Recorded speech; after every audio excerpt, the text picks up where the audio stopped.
Y tú conmigo a cantar la mañana. Muy, muy buenos mediodías. Son las 12 horas, 2 minutos de este lunes 10 de febrero. Un día espléndido, con una temperatura aquí, en el Palomar, Morón, provincia de Buenos Aires, de 23 grados centígrados.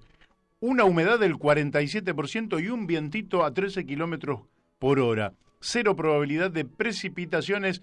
A disfrutar el día que está espectacular, Miren que yo siempre digo que los días están buenos y a veces los días no ayudan, como el martes de la semana pasada, que llegamos a 35 grados de temperatura y a 41 grados de sensación térmica, es decir, una situación difícil, pero de todas formas se pudo disfrutar. Y mi nietito, mi quinto nieto, Fausto, cumplió un año ese martes, así que pudimos disfrutar hasta altas horas de la noche y realmente sacarle provecho a ese día también. Y hoy, ¿qué decirles? Es un día espectacular para hacer cualquier cosa, desde trabajar manualmente, intelectualmente, viajar, estar en la calle, en fin, todo lo que quiera hacer lo puede hacer disfrutando de este bellísimo día.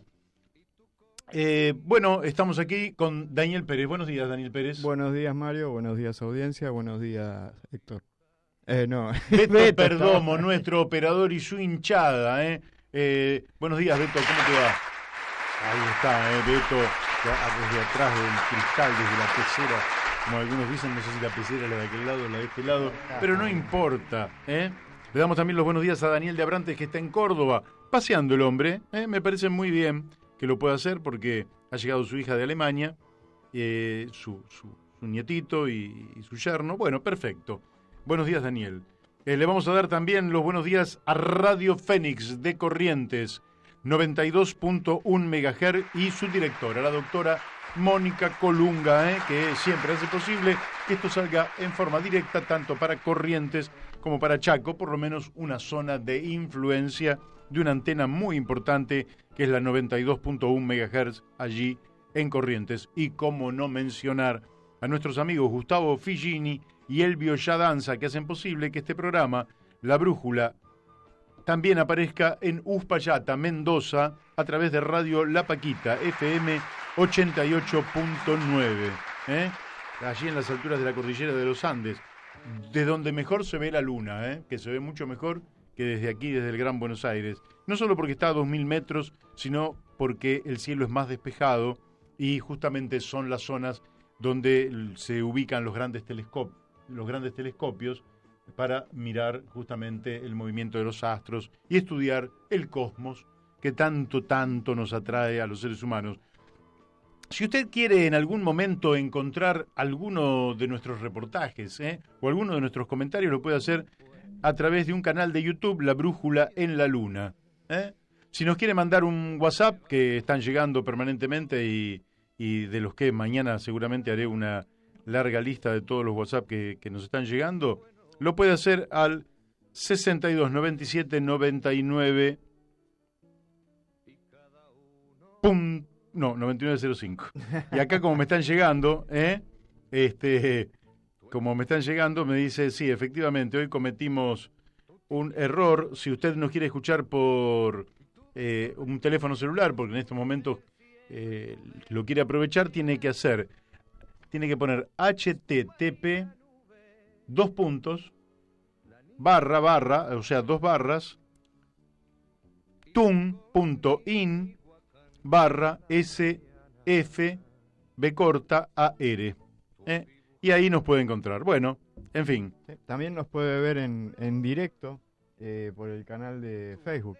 En la página de Facebook estamos transmitiendo lunes y martes en directo. Ah, muy bueno.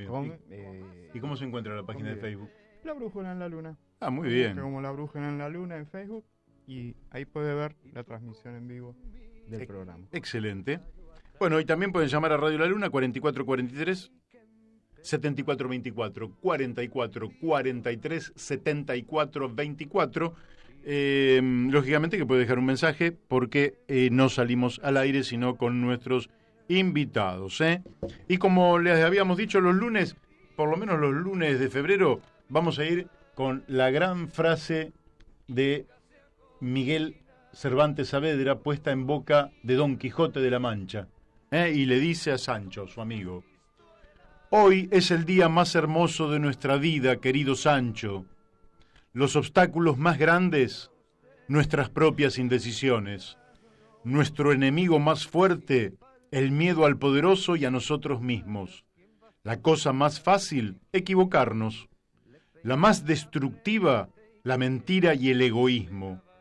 La peor derrota, el desaliento. Los defectos más peligrosos, la soberbia y el rencor. Las sensaciones más gratas, la buena conciencia, el esfuerzo para ser mejores sin ser perfectos y, sobre todo, la disposición para hacer el bien y combatir la injusticia donde quiera que estén. Palabras de Don Quijote de la Mancha. De Miguel de Cervantes Saavedra. Que es el verdadero autor, pero puestas en boca de su personaje. Un personaje, Don Quijote, que lógicamente ha trascendido a la literatura porque se ha instalado, la literatura también hace la realidad, y se ha instalado cuando alguien pelea por una causa que es justa pero en desventaja, se dice que es un Quijote. Sí. Y ojalá hubiéramos tenido un Quijote cuando los rugbyers le pegaban a este chico, Fernando Sosa, pero no tuvimos ningún Quijote. Qué bien hubiera venido un Quijote que hubiera salido en defensa de la víctima, en esas causas en las cuales Don Quijote hubiera participado. Y ese espíritu quijotesco habita en buena parte de la cultura, que ya es parte de la cultura universal, o quizás siempre habitó ese espíritu, y lo que hizo Miguel Cervantes Saavedra es ponerlo en un personaje y entonces universalizarlo, que es la verdad el gran papel de la cultura. Bueno, hoy ¿qué vamos a tener hoy? Hoy vamos a tener un programa bastante interesante, porque vamos a tener a Juan Manuel Casela, un dirigente histórico, ministro de Trabajo de Raúl Alfonsín, un militante de la Unión Cívica Radical, un hombre a quien le vamos a preguntar por cómo evalúa estos 2 primeros meses de gobierno de Alberto Fernández, y también le vamos a preguntar por un amigo de él, Ricardo Alfonsín, que ha sido designado embajador de la Argentina en el Reino de España. España no es una república como nosotros, es un reino. Pero le vamos a hacer otras preguntas más a Juan Manuel Casela. También vamos a estar hablando con Walter Gaza. Walter Gaza es un empresario, un pensador, un hombre que aporta ideas, un hombre que está en la línea de pensamiento de Silvio Gesell. Silvio Gesell sí tiene mucho que ver con Villa Gesell. Tiene que ver con Villa Gesell, claro. Silvio Gesell, que es un hombre de origen alemán, que vivió en la Argentina y que aprendió mucho como empresario, aprendió mucho y hizo observaciones sobre el tema del dinero tan geniales que le sirvió a Keynes para utilizarlas, no todas para el bien, pero sí observaciones geniales que al día de hoy dan fundamento a toda una doctrina, de manera tal que algunas de estas cosas vamos a estar hablando con él. E inspirado en las ideas de Gesell, él instrumentó el trueque virtual. Qué interesante, ya no es el trueque de físico, de reunirse en una plaza, en una casa, en una vereda o en un patio, ¿no? Sino el trueque virtual. Vamos a ver si le preguntamos a él. Además diseñó una tarjeta que se llama TEI, y vamos a preguntarle. Aparte le vamos a preguntar qué pasaría si la brújula se suma a este espacio de trueque virtual. Y después vamos a estar hablando con el doctor Guido Galmarini. Le vamos a estar preguntando qué pasa con nuestros jubilados, cuánto le aumentan, cuánto a los de la mínima, cuánto a los que no cobran la mínima, si ya se sabe, si todo sigue ahí diseñándose la nueva fórmula. La nueva fórmula, en fin. Bueno, en fin. Y a ver si averiguó algo con respecto a las farmacias de... Siguen llegando muchos WhatsApp, pero no estoy en condiciones porque voy a desordenar toda la exposición, y entonces necesitaríamos una voz femenina que leyera los WhatsApps. Entonces se distinguiría lo que puede ser un comentario político de algo distinto, que sería la lectura de los WhatsApp, la lectura del tiempo. Bueno, Daniel, ¿cómo te sentís impostando una voz femenina? No, necesitaría un globo de helio, ya te dije, con un globito de helio por ahí, pero igual me parece, no, sí, no voy a hacer Es difícil para nosotros porque encima tenemos al otro Daniel que también tiene, así suena muy, no sé cómo llamarle, ¿no? Pero muy Daniel, pero claro, necesitaríamos una voz femenina que sí, pero no para leer le los diera, WhatsApp solamente. no, que participara activamente en el programa y que le diera al programa ese tono y esa cuota que tiene que tener la mujer en todos los lugares. Hoy lo está ganando en el mundo del fútbol, lo está ganando en todos los lugares, y bienvenido, porque eso hace a una sociedad no solo más igualitaria, sino mucho mejor.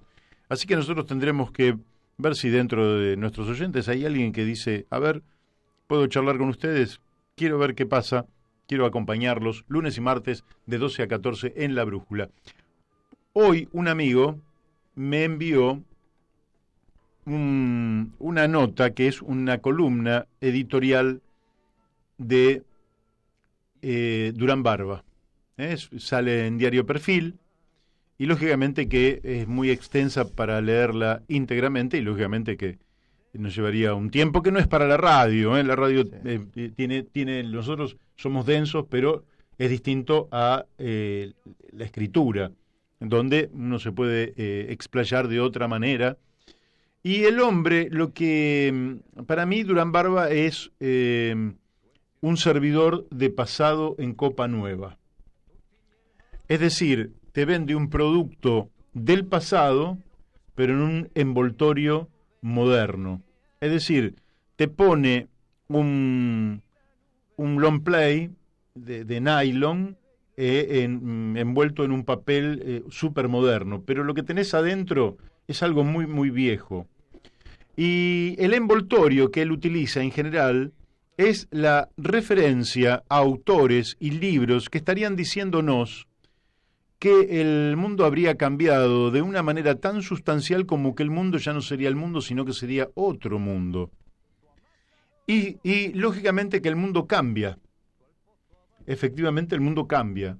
Y hay cambios que son muy significativos. El problema es cuando usted pierde de vista que sigue estando en el mismo mundo que sus abuelos, en el mismo mundo que sus antepasados, en el mismo mundo en el que nacimos como especie hace unos 200.000 años atrás, que seguimos estando atraídos al planeta Tierra por la fuerza de la gravedad, que hace no tanto tiempo esta especie se fue desarrollando, se fue creciendo como especie, hasta el punto de superar las etapas más primitivas del ser humano y llegar al Homo sapiens, si usted quiere. Algunos dicen que el Homo sapiens se define porque todos los anteriores se detenían en las orillas de los ríos, de los lagos, de los mares, y no se adentraban porque lógicamente te morías. Y en cambio el Homo sapiens fue el primero que decide arriesgarse a superar ese límite que es la hondura del agua y de una u otra forma empezar a transitarla y de esa manera liberar de los límites que le imponía la propia geografía. Una geografía que era grande porque la cantidad de habitantes era muy pequeña. Es cierto, las cosas cambian, el desarrollo que hemos tenido en los últimos 3 siglos ha sido apoteótico, los cambios que hemos tenido en los últimos 30 años son extraordinarios, y superior a todo esto será lo que ocurrirá en los próximos 20 años. Superior a todo esto será lo que ocurrirá en las próximas 2 décadas. Y esto es interesante porque, a pesar de todos los cambios, seguiremos siendo los mismos. Quiere decir que siempre está esta dualidad, Daniel, entre lo que cambia y lo que se mantiene permanente, entre lo que es incierto y lo que es cierto. ¿Pero por qué digo que Durán Barba? Porque Durán Barba hace una nota de elogio a Mauricio Macri, ¿verdad? y hace comparaciones que son falacias grotescas, muy grotescas. Por ejemplo, una de sus falacias es decir que a partir de la caída del muro de Berlín, virtualmente ya no hay análisis ideológicos y la gente no tendría ideología, sino que habría problemas concretos y que los dirigentes solo resuelven problemas concretos, ¿verdad? Entonces, él compara y dice que el liderazgo de Macri es muy distinto a los antiguos políticos, pero es muy contemporáneo con líderes como Angela Merkel o Xi Jinping, que son ingenieros con actitudes pragmáticas que discuten ideas que puedan solucionar los problemas de la gente. Es decir, que pone sorprendentemente a Mauricio Macri en el nivel de Angela Merkel, que conduce una Alemania poderosa, una Alemania que marcha realmente a gran ritmo, que forma parte del primer mundo, a Xi Jinping, que lidera al Partido Comunista de China, ¿no? Como simples personas que resuelven problemas. Y entonces, lo que no hace Durán Barba es decir cuáles eran los problemas de la Argentina, en toda la nota. El problema número uno que tenía la Argentina era la pobreza. Pero él no lo menciona. Pero sí lo mencionaban cuando hacían campaña. ¿Qué decían hace 4 años y medio atrás? Que iban a llegar a la pobreza cero. Es decir, que no iba a haber más pobres en la Argentina. Pasaron 4 años y la pobreza pasó de un 29-30% a más del 40%. Entonces, ¿qué es lo que nos dice Durán Barba? La pobreza es algo viejo. Los países modernos, exitosos, los países del futuro erradican la pobreza. ¿Por qué? Porque además es conveniente hasta desde el punto de vista económico. Un pueblo sano, bien alimentado, bien vestido, con buenas viviendas, con buena salud, con buenas escuelas, con cultura, con instrucción, con conocimientos científicos, logra un desarrollo tecnológico extraordinario y entonces sí, el avance es muy significativo. Pero acá, a diferencia de lo que ocurrió con Alemania y con China, nosotros tuvimos un retroceso. Usted dice, bueno, no, hubo un retroceso y aumentó el hambre, pero lo que no le dio en comida a la gente, lo invirtió en ciencia y en tecnología. No, desinvirtió en ciencia y en tecnología. Disminuyó el presupuesto en educación. Se cerraron 20.000 pequeñas y medianas empresas en 4 años. Récord absoluto. Usted dice, bueno, porque no había plata. No, tomó más de 100.000 millones de dólares de deuda. ¿Y dónde está esa deuda? Para que los amigos la fugaran. ¿Eso es la política nueva que nos dice, de la que nos habla Durán Barba? El marketing. Entonces, después dice que es tan distinto su liderazgo que el tipo no necesita subirse a una silla para que pudieran verlo mientras pronuncia encendidos discursos. Pero Durán Barba vive en otro planeta. Toda la última arremetida de Macri fue subirse no a sillas, a unos escenarios gigantescos, con equipos de sonido monstruosos, en los cuales le hablaba a los gritos a la multitud que lo aclamaba porque no querían que llegara Cristina al gobierno. Pero ¿de qué habla Durán Barba? Entonces te habla de un liderazgo horizontal. No hay nada menos horizontal que el ingeniero Macri, porque al ser ignorante, profundamente ignorante, y al no haber estado capacitado para gobernar la Argentina, no resistía ningún debate serio, no los debates organizados para el show televisivo, un debate en serio. por eso durante los 2 años que estuvo en la Cámara de Diputados jamás abrió la boca, porque corría el riesgo de que alguien con jerarquía intelectual lo rebatiera en manera terminante. Tanto no hubo debates como que cometió los errores más grandes que un dirigente pueda cometer a cargo del Estado, y lógicamente nunca sometió a consideración de nadie estas cosas. No hay liderazgo horizontal, como dice Durán Barba.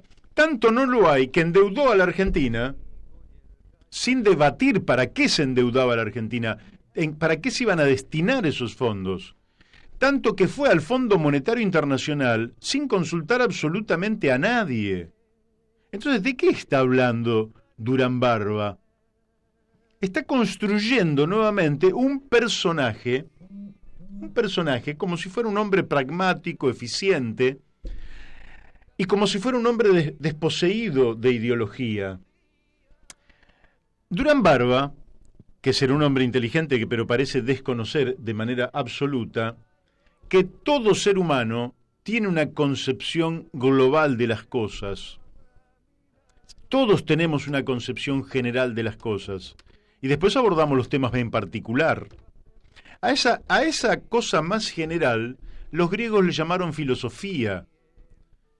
Entonces la filosofía se fue haciendo con el tiempo cada vez más exquisita, fue evolucionando, se fue vinculando cada vez más al mundo de la ciencia y del conocimiento. Entonces, cuando vos tenés un filósofo muy bien formado, aunque le plantees un problema particular nuevo, sabe cómo abordar el problema. Hablar del fin de las ideologías es una idiotez que no resiste el menor análisis. Mario, el propio Fukuyama se retractó Se retractó totalmente. O sea, hay cuestiones que no trascienden durante un tiempo, más allá de que el autor del dicho se haya desdicho. Bueno, esto de Fukuyama lo sabe todo el mundo, o sea, el fin de la historia, no. Él mismo dijo que no, que fue mal interpretado, trató de dar alguna excusa autoindulgente. Pero incluso si yo te pregunto una frase famosa de Einstein, vos me decís, y la mayoría va a pensar en esa frase, Dios no juega a los dados. Eso fue en respuesta cuando le presentaron la teoría cuántica. Cuántica, claro. Y Einstein trató de rebatir con esa frase o de burlarse con ella. No se burla de esa frase. No se burla. Yo leía Einstein. Pero de decir que no, que de quitarle seriedad a la mecánica cuántica, ¿no? Él dijo, no, Dios no juega a los dados, no, esto no pasa. Y después tuvo que reconocer que estaba equivocado. Pero si vos preguntás una frase famosa de Einstein, y la mayoría te va a decir esa frase que fue un error de Einstein.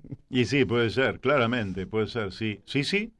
Ahora, lo que yo quiero mostrar es que se hace propaganda política y, lógicamente, habla de libros, habla de autores y habla de cosas que son totalmente ajenas a la realidad. Con eso él piensa que puede sostener argumentos que suenan lindo al oído de la gente, porque entre un liderazgo vertical y un liderazgo horizontal, todos elegiríamos un liderazgo horizontal, porque es un liderazgo entre iguales, es un liderazgo donde uno le reconoce al otro su capacidad de liderar. Pero no se trata de eso. Macri no lideró ningún partido político. Macri creó un partido político como una empresa que se llama el PRO, que tenía un dueño, y él se manejó como el dueño de esa empresa. Entonces, en la creación de ilusiones va parte de la política. Y este hombre, que yo creo que es un cínico, es un cínico, Durán Barba, este hombre está edulcorando a una persona que ha sido un fracaso rotundo. Y ahora reivindica el tiempo que ha sido designado en la FIFA.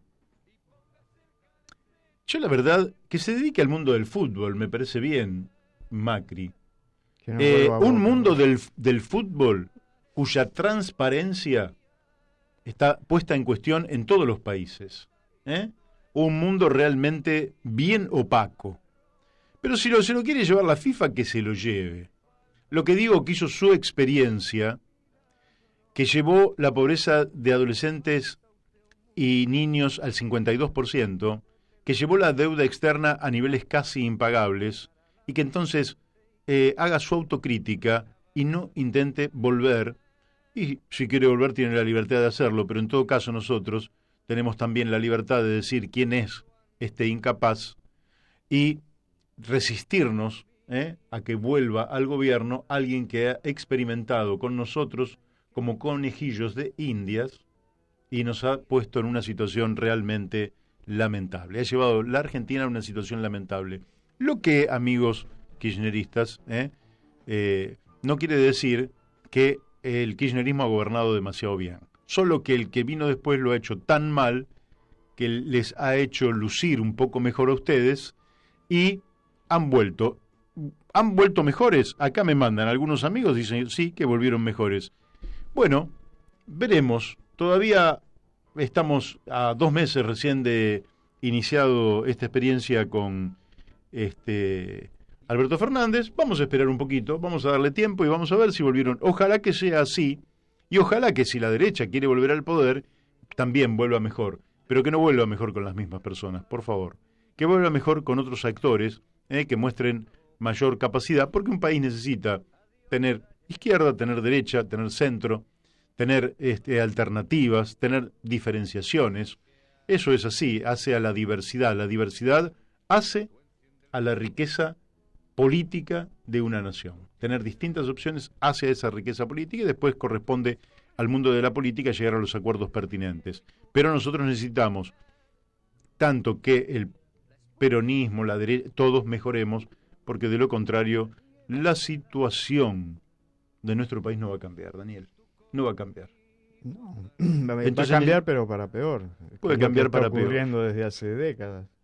O sea, el país cambió. Cambió. Pero, Cambia porque dice una canción que cambia, que todo cambia. Déjame que te diga una cosa que me tomé trabajo de averiguarla ayer. ¿Sabes cuántas veces parpadeamos? Ahora, cambio de tema, ¿eh? ¿Cuántas veces parpadeamos por minuto? 60, 20 veces. 20. Quiere decir que parpadeamos más o menos cada 3 segundos. ¿Sabes cuántos kilómetros recorre la Tierra en 3 segundos? No tengo. 90 kilómetros. Bueno, creo que ya estamos en contacto con Casela. Buenos días, ¿cómo te va, Juan Manuel? Buenos días, ¿cómo andan ustedes, muchachos? ¿Bien? Bien, bien. Me alegro y les agradezco la llamada. Bueno, en primer lugar te quería preguntar, ¿cómo estás viendo vos estos 2 primeros meses de la administración de Alberto Fernández, sin pensar que el juicio deba ser definitivo, porque todavía tiene mucho más futuro que pasado, pero evidentemente ha dado algunas señales y me gustaría saber cómo las estás leyendo desde el lugar en el que te encontrás. Bueno, en primer lugar, deseo el éxito del gobierno de Fernández, como deseo el éxito de todos los gobiernos elegidos democráticamente. Claro. Porque creo que los fracasos de los gobiernos terminan golpeando sobre cada uno de nosotros. No son los funcionarios los únicos perjudicados, es la gente común, la más perjudicada por los fracasos. Por lo tanto, no me parece que sea una política adecuada competir a partir del fracaso o del deseo de fracaso. Correcto. Me parece que para competir políticamente desde un partido distinto del que gobierna, lo que hay que hacer es demostrar que se puede gobernar mejor, pero no desear el fracaso. Segundo, Fernández y su gobierno. Primero, todavía está buscando, y va a necesitarlo con continuidad, ese esfuerzo, demostrar que el jefe del gobierno es él, es el presidente Fernández. Porque la presencia cercana y visible de Cristina Kirchner se convierte en una especie de limitación objetiva, porque de los 40 y tantos puntos que obtuvo Fernández, 35 puntos le corresponden a Cristina, según dicen las encuestas. Claro. Y creo que Cristina en los últimos tiempos ha asumido 2 o 3 actitudes que no ayudan demasiado a que Fernández demuestre la solidez de su comportamiento. Me parece que ahí hay un tema a resolver, un tema potencialmente peligroso, un tema que puede colocar a la sociedad argentina frente a una situación no fácil de manejar si el kirchnerismo duro insiste en diferenciarse de Fernández y en algún momento incluso pretende reemplazarlo con Cristina. Pretendiera reemplazarlo con Cristina, cosa que me parecería una barbaridad realmente. Tercero, la acción de gobierno concreta es más bien declarativa que efectiva.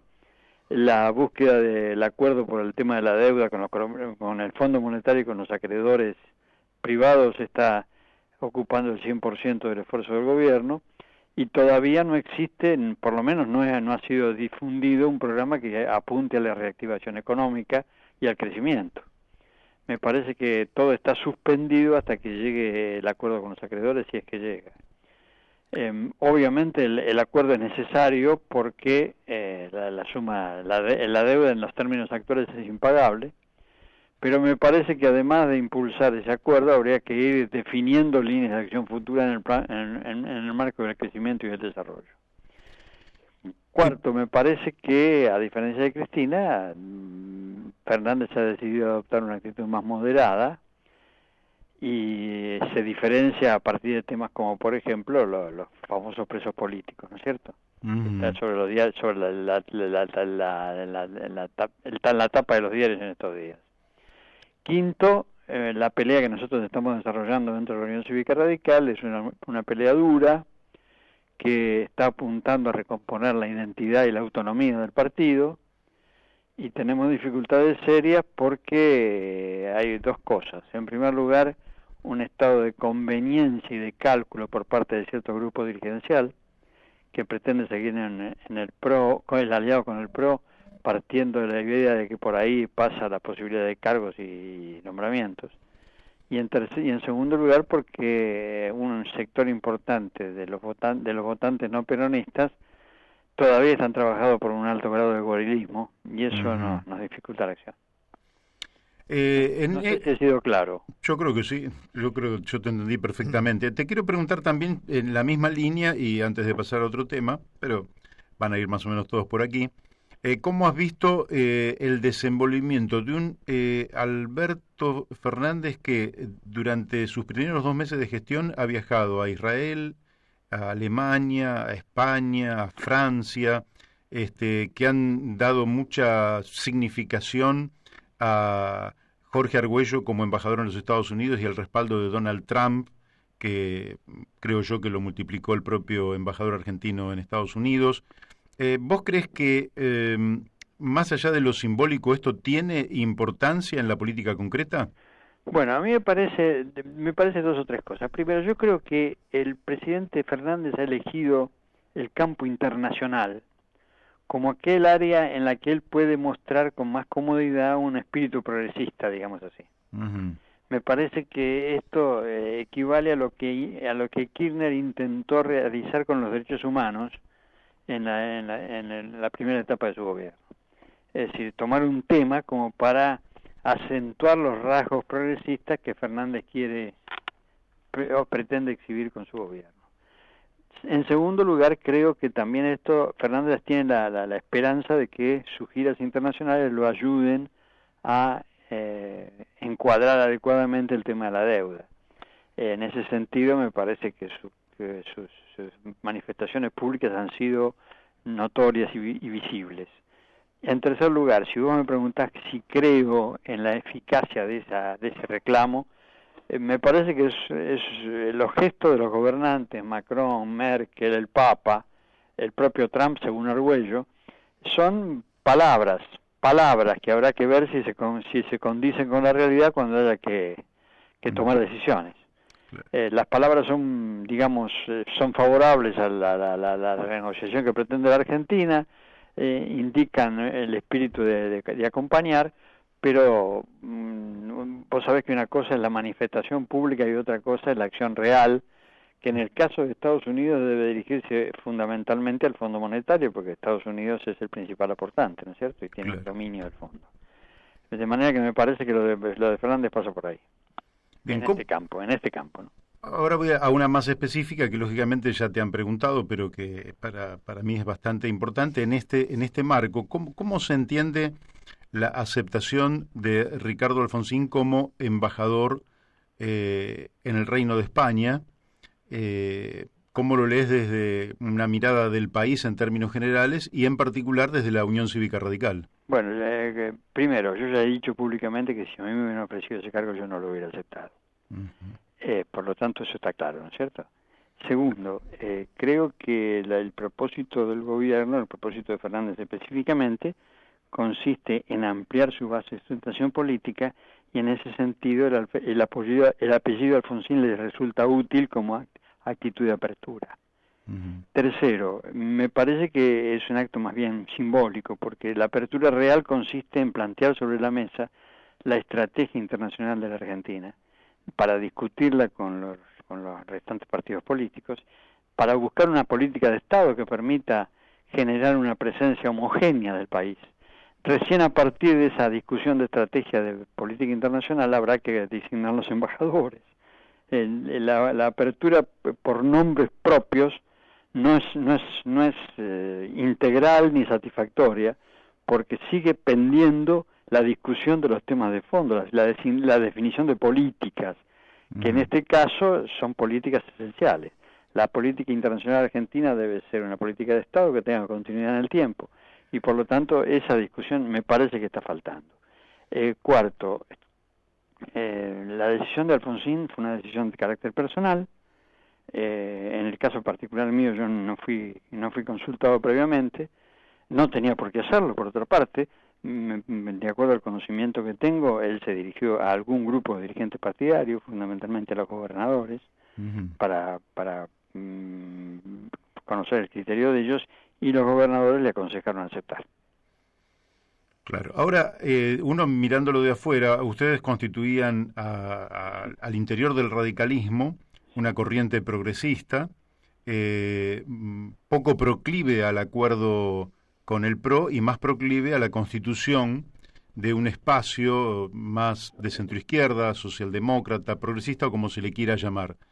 ¿Cómo les impacta que uno de quienes eran voceros, si se quiere, y una de las caras visibles y portador de un apellido histórico del propio radicalismo, quede prácticamente fuera del debate y fuera del escenario político nacional? Desde el punto de vista de la tarea que nosotros hemos asumido dentro de la Unión Cívica Radical, esto no nos viene bien. Es claramente negativo, me parece a mí. En primer lugar, porque la recuperación de la identidad y la autonomía de la Unión Cívica Radical, que nosotros pretendemos e impulsamos a partir de un pensamiento progresista, está referida no solamente al PRO, está referida también con relación al kirchnerismo.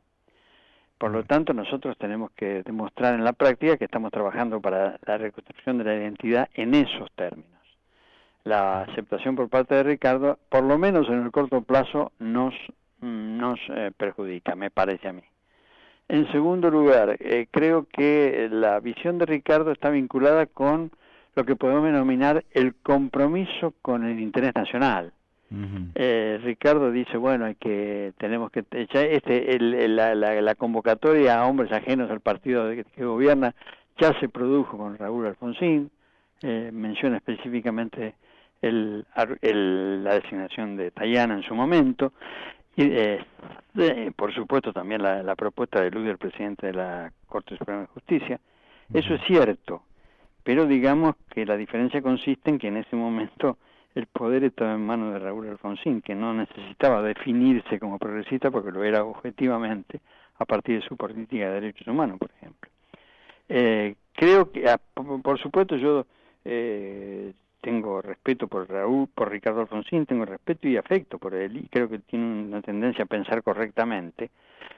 Y en este caso debo decir que, de acuerdo a una conversación que tuve posteriormente a su aceptación, la intención de Alfonsín es utilizar su embajada en España no solamente para defender los intereses del país, sino también para profundizar las relaciones con la socialdemocracia europea. Ajá. O sea, va con... ¿Cómo ves vos? Da la impresión de que hubiera una polarización con dos núcleos duros, que vos los acabas de mencionar, por un lado el PRO y por otro lado el kirchnerismo, alrededor de los cuales se va produciendo casi como una fuerza gravitatoria por parte de estos dos polos, que van tomando una cantidad de dirigentes. Yo te podría mencionar, por ejemplo, a Pino Solanas, que va a la UNESCO, a París, que era una voz crítica sobre muchas políticas, por ejemplo, megaminería, fracking, deuda externa, y así te podría nombrar unos cuantos que han sido, no sé, seducidos, voy a decir, para utilizar un término más o menos amable. ¿Vos creés que en la Argentina existe la posibilidad de constituir un espacio por fuera de esta bipolaridad? Yo no solamente creo que existe la posibilidad de construirla, sino que creo que es imprescindible construirla. No construir ese espacio, no solamente por razones políticas, sino también por razones éticas. ¿Qué quiero decir con esto? Me parece que desde el punto de vista de la cultura política argentina, en este periodo de democracia extendido por ya 37 años, hemos sufrido un retroceso cultural perceptible. ¿Cuál es ese retroceso? A mí me parece que el cálculo, el interés y la conveniencia han reemplazado en un porcentaje muy alto la convicción, el contenido ideológico, las ideas en concreto. Me parece que ese es un retroceso muy malo que impacta sobre la realidad política argentina en cuanto a calidad de vida. El deterioro de las ideas, el deterioro del pensamiento político impacta sobre la calidad de vida de cada argentino, impacta negativamente. Me parece que en mucha gente, no digo que en todos, porque hay que tener respeto, ¿no? La generalización siempre es irrespetuosa, pero digamos que en muchos casos da la impresión de que los dirigentes piensan que los cargos los califican. Y en realidad es el hombre que ocupa el cargo el que califica al cargo, es la inversa. Claro. La realidad consiste en que cuanto mejor formado esté el candidato, cuanto mejor nivel intelectual tenga, cuanto más objetividad y desinterés personal manifieste, mejor ejecuta el cargo. No es que el que ser diputado nacional te mejora. Vos vas a mejorar la condición el funcionamiento del cargo si aportás ideas, aportás una visión moral, aportás un contenido ético. Ahí hay un retroceso muy fuerte en Argentina. Y me parece que en este alineamiento que vos definís como impacto de la fuerza gravitacional de los dos campos que se enfrentan, hay una dosis de conveniencia y de especulación muy alta.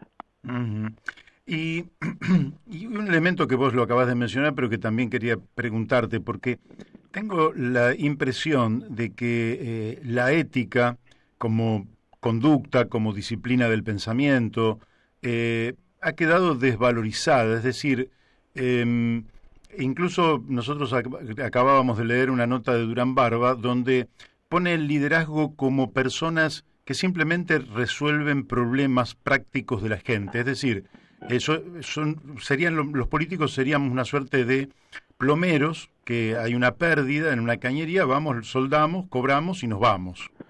La ética es como que ha perdido valor en la cultura argentina. ¿Cómo lo ves eso? No, esto es totalmente cierto. Yo creo que hay un retroceso en materia de conducta. Hay un retroceso fuerte en materia de conducta y comportamiento. A eso me apunto cuando digo no confundirse. No es el cargo que califica a la persona, sino la persona que califica el cargo en cuanto lo ejerce correctamente. Me parece que Durán Barba, que es un marketinero, que es un especulador, que seguramente ha ganado mucha plata con el amigo Macri, tiene una visión superficial de todo este problema. La cuestión no pasa por gestionar exclusivamente. La cuestión pasa por elaborar ideas que resulten en una adecuada gestión, que tengan una orientación, que tengan un punto en el horizonte, que tengan una visión política trascendental.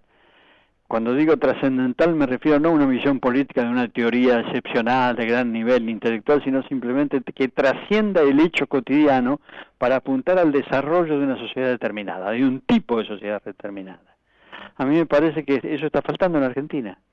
Creo que hay una pérdida de categoría dirigencial, una mediocridad bastante notable, que determina que el poder se ha ejercido, así como decís vos, como si fuera un plomero para arreglar la cañería, o incluso en algunos casos con una carga ideológica a priori que no está pensada en función de la totalidad, sino simplemente del pensamiento del que le toca gobernar. Eso me parece también negativo. Nosotros tenemos que utilizar las ideas para beneficiar a la sociedad, no las ideas propias para imponerlas sobre la sociedad como si fueran un catecismo. De ahí viene ese es un rasgo un rasgo típico de los populismos. Los populismos creen que lo único que vale de la democracia es el día de la elección, que a partir de un triunfo electoral cualquier cosa está permitida, y ahí viene el tema de la imposición de una receta. Me parece que acá falta convocatoria, falta amplitud de miras, falta generosidad para disponer del poder en función del conjunto y no de los sectores. De mi parte te voy a hacer una última pregunta que tiene que ver con, como yo tengo edad suficiente y militancia suficiente, recuerdo perfectamente lo que fue la etapa de finalización de la dictadura, aquellos años 82, 83, las ilusiones del año 84, la cantidad de proyectos, no solo consignas, sino proyectos concretos, y eso no se ha visto con el paso del tiempo realizado por nuestra democracia. Creo que hay una tendencia a lo que llamamos el buscar chivo expiatorios, ¿no? Es decir, uno busca un chivo expiatorio, el otro, y así sucesivamente, pero no explicamos por qué motivo, por qué causa no hemos podido alcanzar aquellos ideales, aquellos sueños, aquellos proyectos. ¿A qué atribuirías vos que no hemos podido realizar, a pesar de la consolidación institucional, los sueños de justicia social, de igualdad, de participación, como se pensó en su momento? Yo creo que vos tenés razón en cuanto al planteo en este sentido. Nosotros vivimos una democracia imperfecta, una democracia desequilibrada, una democracia que corre riesgos, porque obviamente con un 40% de pobres en Argentina muy difícilmente tengamos una solidez institucional adecuada, una legitimidad adecuada, una representatividad real. Hay mucha gente que queda fuera del sistema, hay mucha gente que llega a la conclusión de que el sistema lo expulsa. Esa conclusión puede ser percibida racionalmente o puede ser intuida desde el punto de vista de los sentimientos. Pero me parece que hay demasiada gente excluida, demasiado riesgo de desequilibrio social, demasiada sensación de abandono en sectores sociales importantes. Por lo tanto, esta es la grave imperfección de la democracia argentina. Es cierto que la gestión de Raúl Alfonsín permitió devolverle a la sociedad argentina el Estado de Derecho en términos de aplicación de la ley con carácter universal. Los juicios a la Junta le dieron a la democracia argentina un altísimo nivel de legitimidad y terminaron con el periodo de intervenciones militares en nuestra sociedad. Pero la falta de igualdad la falta de igualdad en la distribución, la falta de equidad en la distribución del ingreso hace la creación de la profundización de las diferencias sociales, el crecimiento de la desigualdad ponen en riesgo a la sociedad. ¿Por qué sucede esto? Y a mí me parece que porque los dirigentes argentinos no están al nivel de los problemas que tiene el país. Y cuando hablo de dirigencia argentina no me refiero a los dirigentes políticos exclusivamente. Los dirigentes políticos somos obviamente los principales responsables, pero también la dirigencia empresaria, la dirigencia intelectual, la dirigencia sindical, han mantenido un bajo nivel de compromiso con el crecimiento de la distribución justa del ingreso. Se ha convertido en una mera mención verbal, pero no en la elaboración de políticas concretas que tiendan a la redistribución del ingreso. Acá hay problemas concretos que no han sido abordados. Acá tenemos un 40% de la economía en negro. Acá tenemos una enorme evasión impositiva. Acá pagan impuestos los que siempre los pagaron y hay muchísima gente que se ha enriquecido por eludir sus obligaciones impositivas. Acá hace falta una reforma impositiva que haga que el peso del gasto público caiga fundamentalmente sobre los que más tienen. Todo eso requiere coincidencia, requiere política de Estado. Y la dirigencia argentina en general o ha especulado en exceso o carece de talento, pero por una u otra razón no ha cumplido ese papel. Bueno, Juan Manuel, te agradecemos muchísimo esta participación. Dentro de un par de meses te volveremos a llamar. Te agradezco mucho, Martín.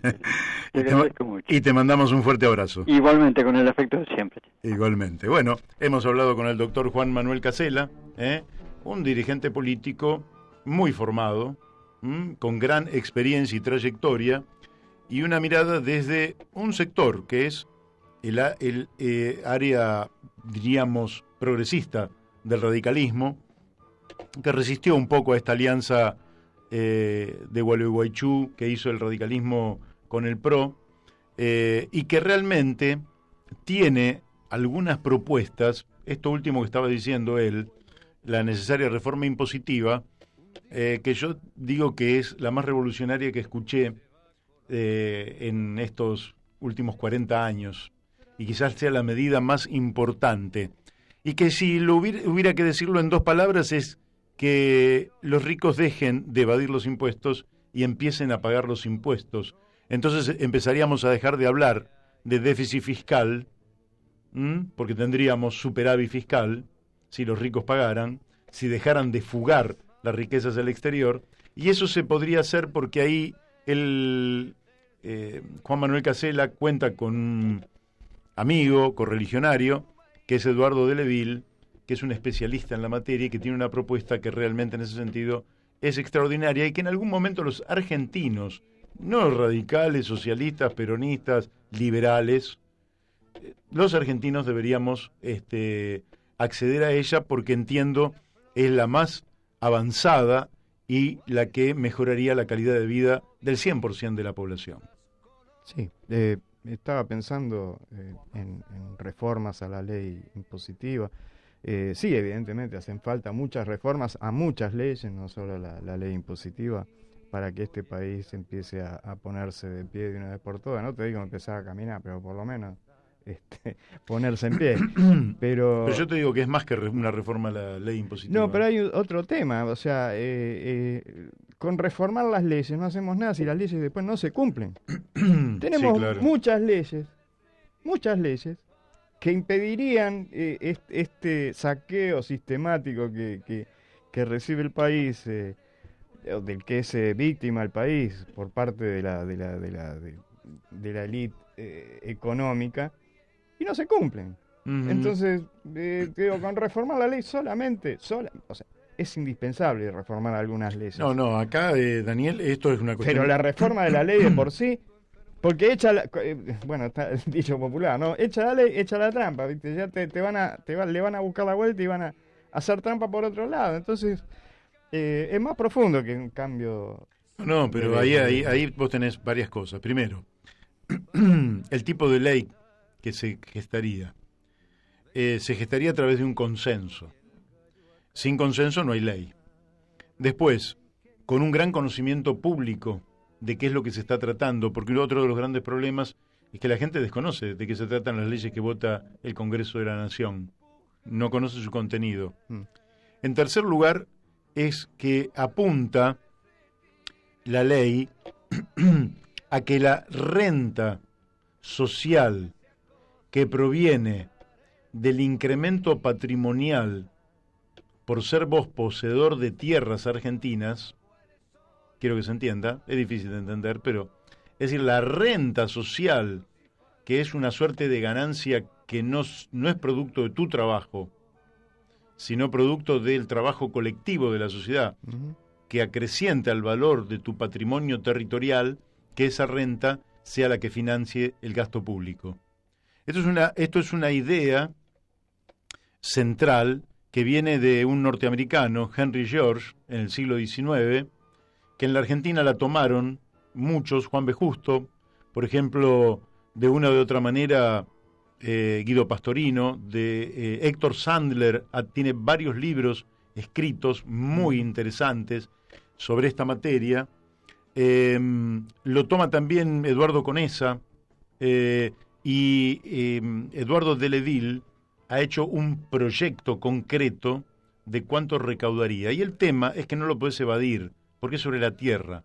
No, entonces elimina algo que para mí es clave. Elimina los impuestos al consumo de bienes y servicios para la vida. Es decir, toda la comida deja de tener impuestos. Todo lo que es vestimenta deja de tener impuestos. Elimina todos los impuestos al trabajo. No puede ser que vos más trabajes y más pagues, porque tu esfuerzo tiene que ser reconocido. No puede ser lo mismo el que trabaja 2 horas por semana que el que trabaja 60 horas por semana. No puede ser igual. Entonces no hay impuestos al trabajo y no hay impuestos a la inversión. Entonces, ¿qué ocurre? Vos generás condiciones de trabajo y de inversión no castigados, sino premiados, y desalentás la especulación y la renta y el parasitismo.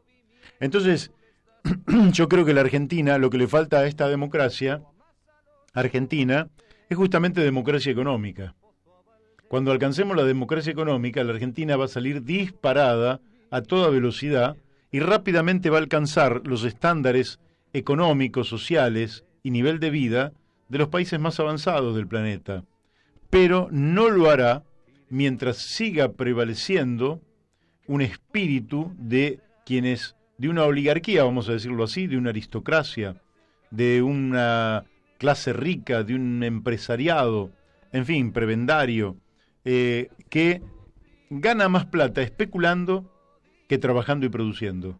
Cuando nosotros demos vuelta a esto, evidentemente vamos a tener un país absolutamente distinto. Vamos a la tanda y después llamamos a Walter Gaza justamente para hablar de alguno de estos temas. Estamos en contacto con Walter Gaza. Walter, buenas tardes, ¿cómo estás? Buenas tardes, muy bien, gracias. Y agradeciéndote tu llamado, pero con una pequeña reconvención.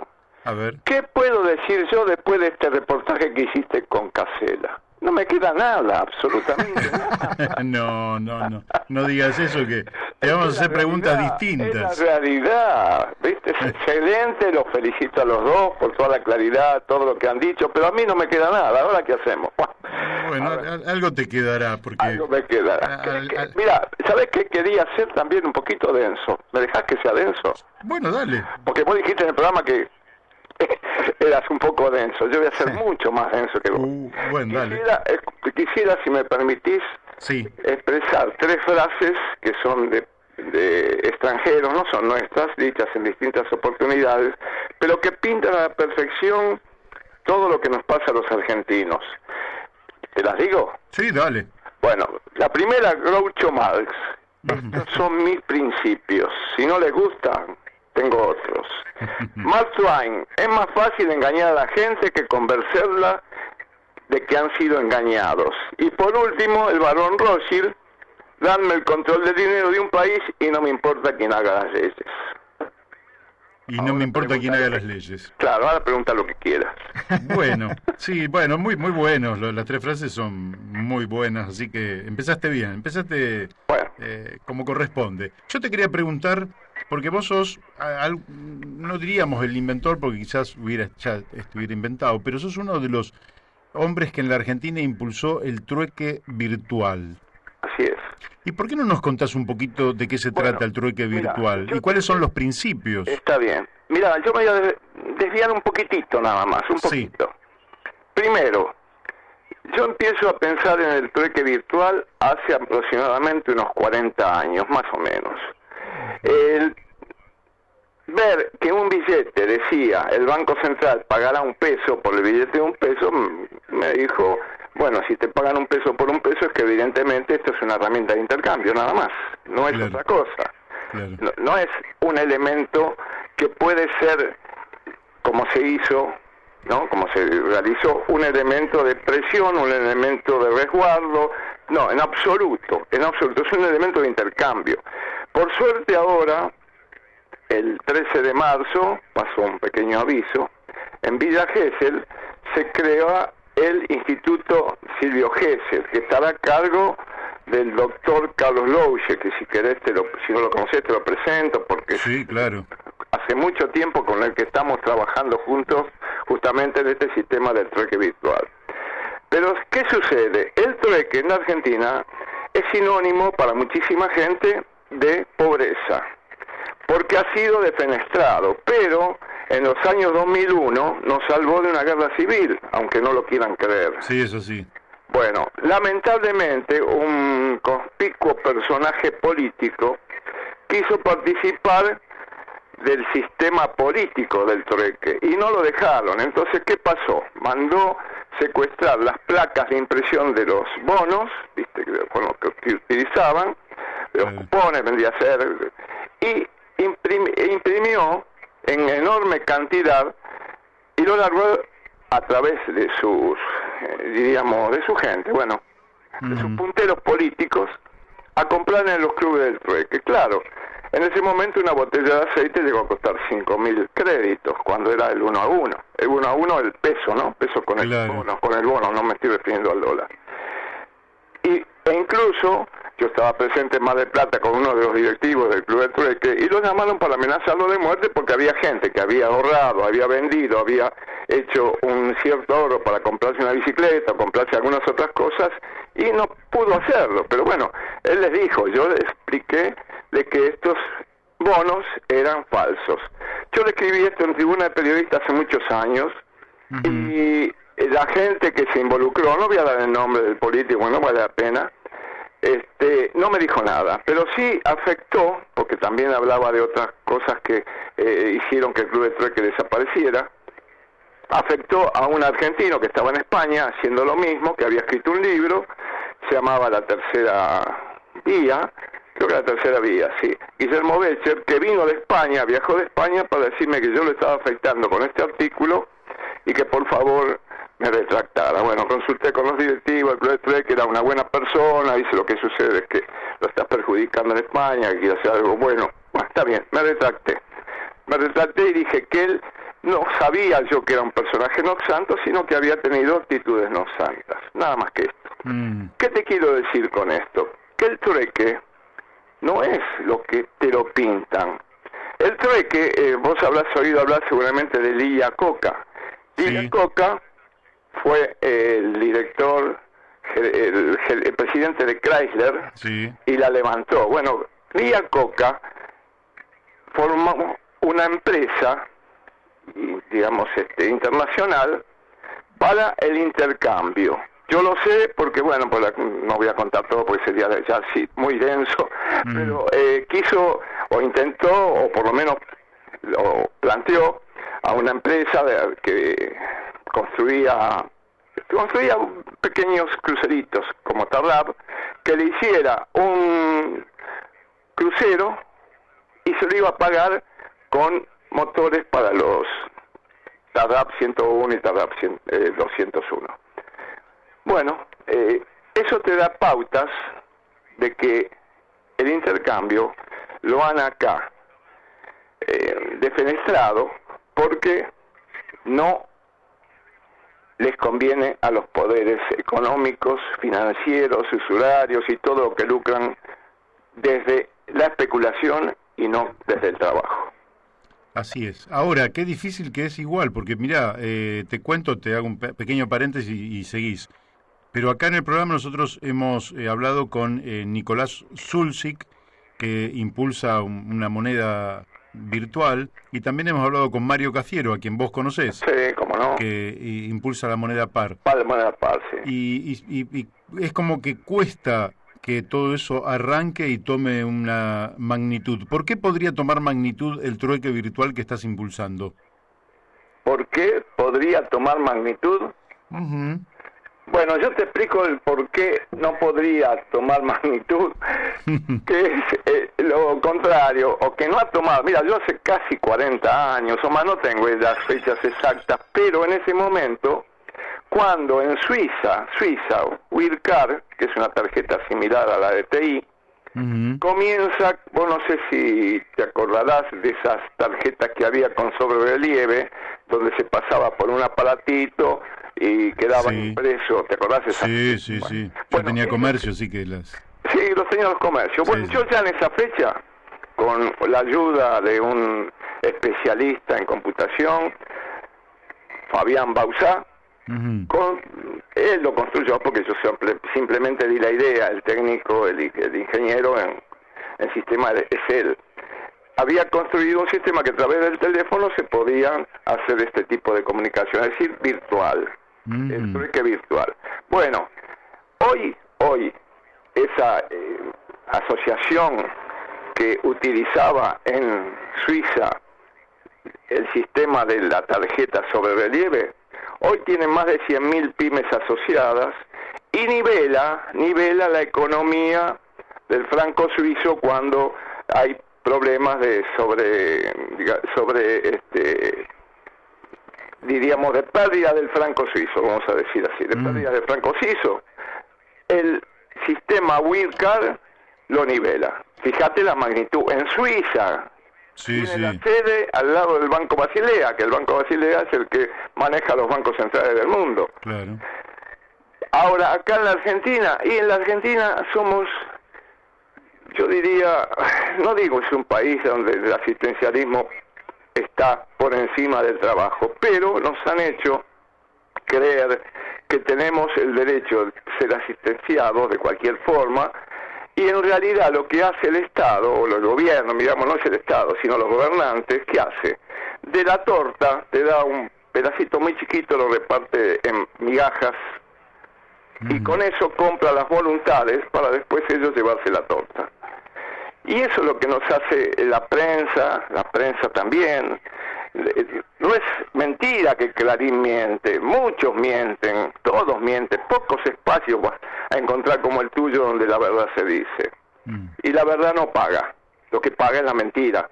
La gente quiere que le digan lo que quiere escuchar. Entonces los hábiles políticos te hacen un relato, un discurso, y después cuando están, bueno, ya veremos cuando están. ¿Cómo hago? No lo sé.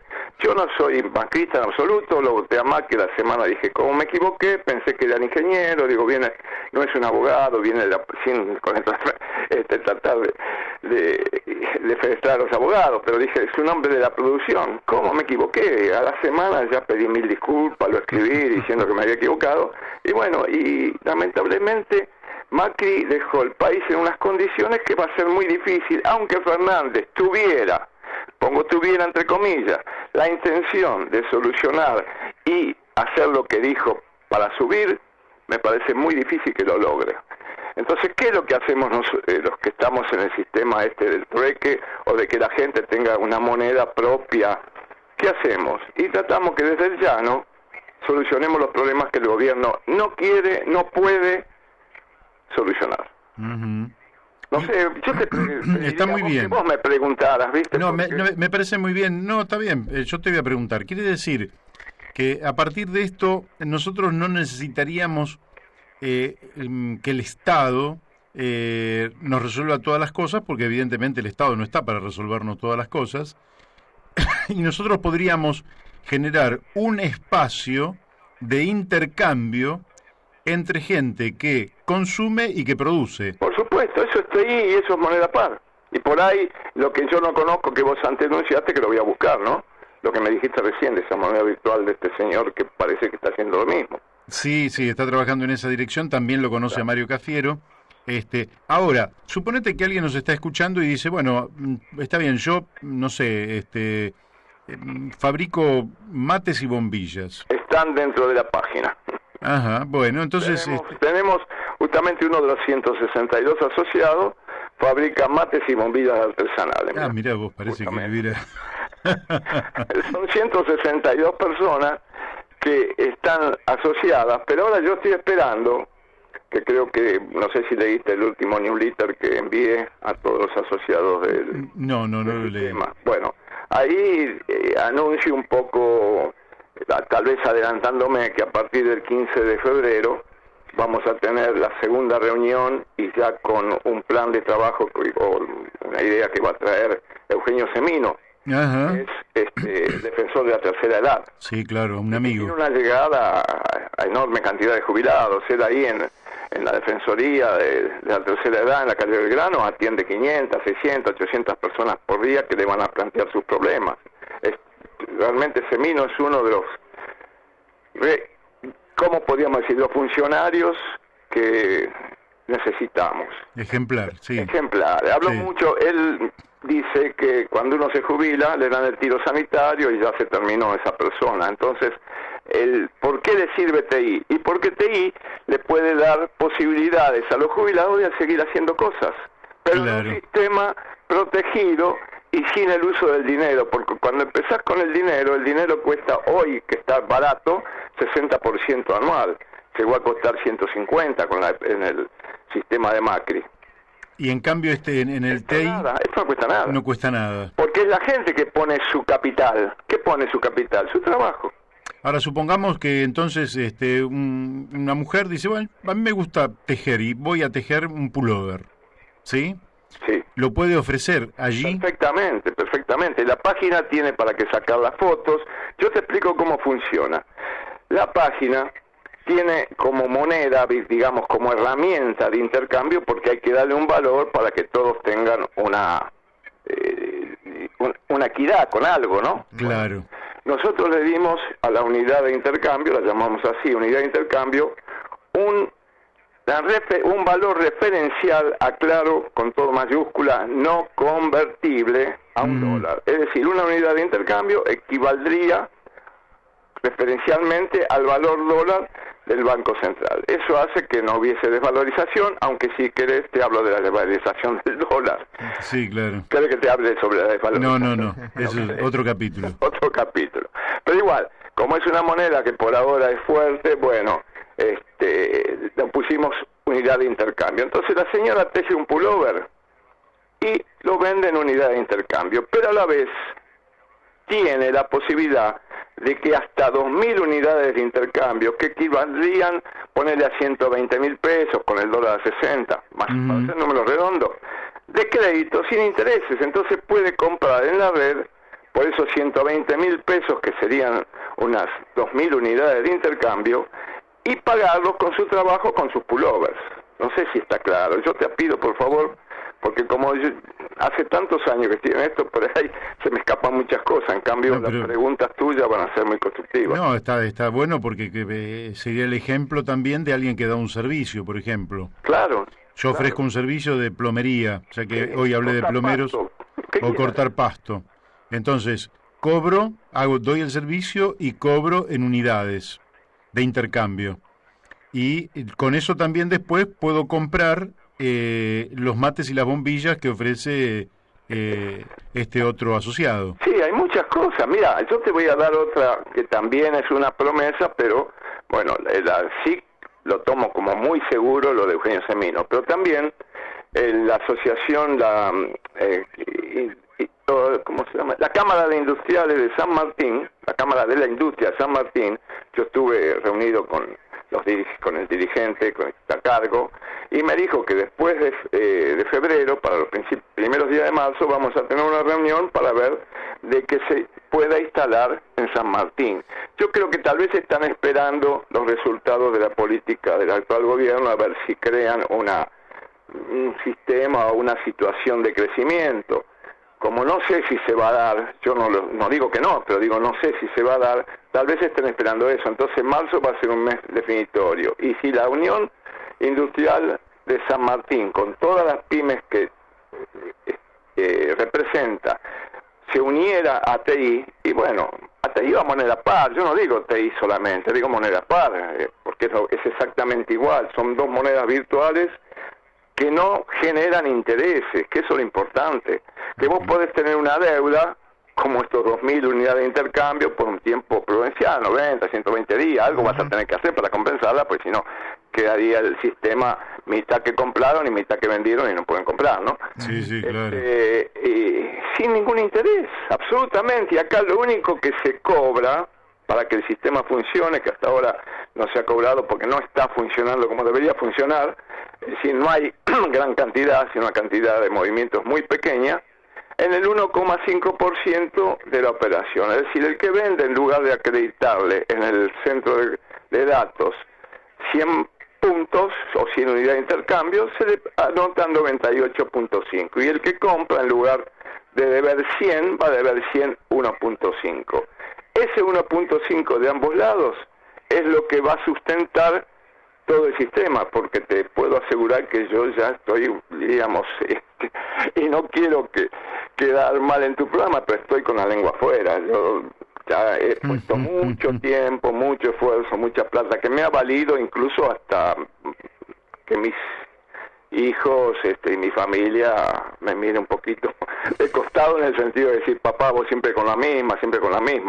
Entonces, yo trabajé mucho con la pyme, tanto es así que en el Banco Credit Coop, Carlos Heller me dice el loco de la tarjeta. Y no pude, porque lógico, la pyme, por más que sea una empresa defensora de las pequeñas y medianas empresas, depende del Banco Credit Coop. Y el Banco Credit Coop, a pesar de ser una cooperativa, tiene que ajustarse a lo que le dice el Banco Central. Entonces no puede ser de fomento, tiene que ser usuario, no le queda otra. Sí.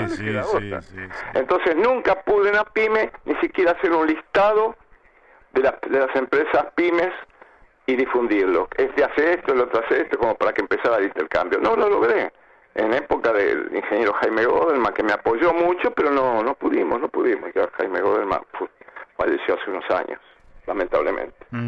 ¿Qué tal, Walter? Buenas tardes, Daniel Pérez te habla. Buenas tardes, ¿cómo estás, Daniel?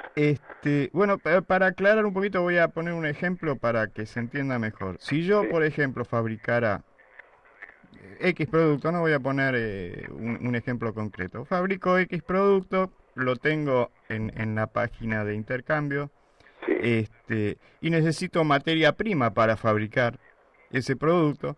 Tengo dos opciones: una, ir al mercado financiero, pedir un crédito para comprar la materia prima, lo cual me costaría un 60 y pico % de interés anual, o tal vez más, depende de dónde vaya a pedir el crédito, o contactarme con algún proveedor de esa materia prima que esté dentro del circuito de canje y comprar la materia prima a crédito sin intereses para poder fabricar mi producto, y después de que lo venda o que empiece a comercializarlo o hacer los canjes, devolver las unidades de crédito al proveedor.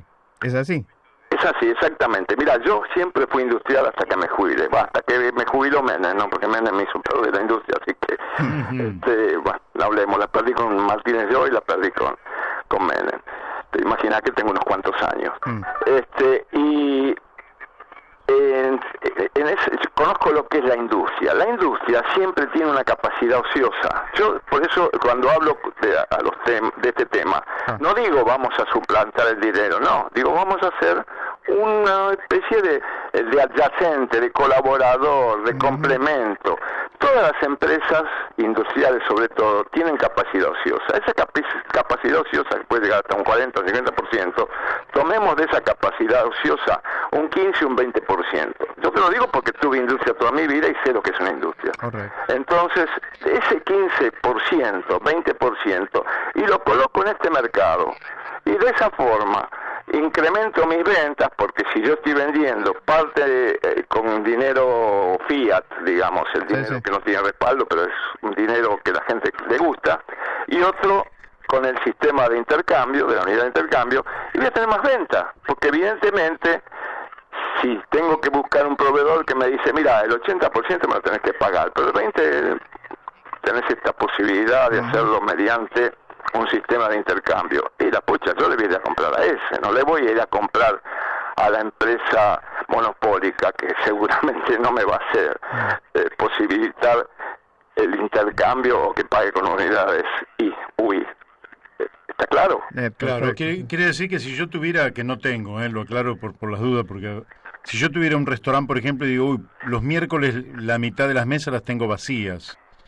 Esto también me habilitaría a generar un circuito de ofrecer para que se me pague a través de estas unidades, porque a mí me convendría para después comprar otra cosa para mi restaurante, pero me habilitaría, en lugar de tener la mitad de las mesas paradas, por ahí disminuyo esa parte pasiva al 30%. ¿Vos estuviste ayer viéndome comer en un restaurante? No. Porque te comento, ayer justamente en un restaurante que era el 29, el famoso 29 que estaba ahí cerca del barquito de Puerto Madero, se llama A los Bifes de Madero. Bueno, yo ayer le expliqué y quedamos que vamos a tener una charla y vamos a ver cómo lo podemos implementar. Y la idea es esa, que me pase a mí todos los proveedores que tienen, que inclusive yo estoy hablando con gente que también, enero, febrero son meses perdidos, porque esto recién en noviembre empezamos con un poquito más de fuerza con el sistema de la aplicación y de la página web, que tenemos que pasarlo, porque si no la gente no va a saber dónde ir a buscar. Y enero y febrero son meses perdidos, entonces hay poco movimiento, pero en realidad, yo creo que esto es como una vez vi en el cielo que creí una estrella, hace muchos años, hace exactamente 34 años, me acuerdo exacto porque era la primera vez que mis hijos les llevaban a mi hija a bailar. Yo estaba en el campo con toda mi familia, veo una estrella detenida que creo que es el lucero a las 7:30 de la noche, y le digo a mi mujer, mira qué lindo el lucero, y mi mujer lo mira, y después al momento me dice, eso no es el lucero está allá con la Tres María. Ah, efectivamente, bueno, digo, será una nueva estrella, porque una estrella muy brillante, muy fulgurante. Y quedaba ahí, serían las 8:30, ya casi de noche, porque era carnaval, o un poquito más tarde, no tengo bien registrada la hora. Esa estrella que yo creí, estoy hablando hace 35 años atrás, comenzó a moverse muy lentamente y se dirigió hacia donde estábamos nosotros. Te puedo asegurar que nos levantamos todos con un poquito de jabón, ¿no? Porque se movió, iluminó el campo como si fuera de día y desapareció detrás de los árboles como así, como ¡zum! Bueno, vas a decir que estoy loco, pero bueno, no soy el único que me lo dice, no vas a ser el único que me lo dice, pero gente que me conoce, que saben lo que estoy, dice, bueno, eso fue una demostración para vos de lo que tiene que ser una moneda virtual, pues CTI, moneda palo, cualquier otra, así va a ser, eso va a ser. O sea, va a aparecer. Escúchame, y vamos a suponer que acá la brújula ofrece, no sé, propaganda, por decirlo de alguna manera, muy económica. ¿Cómo haría? Porque de la misma manera, un comerciante que nos está escuchando podría hacerte esta misma pregunta con otro producto. Nosotros ofrecemos, ¿cómo hacemos? Efectivamente, mira, vas a la página web. La página web es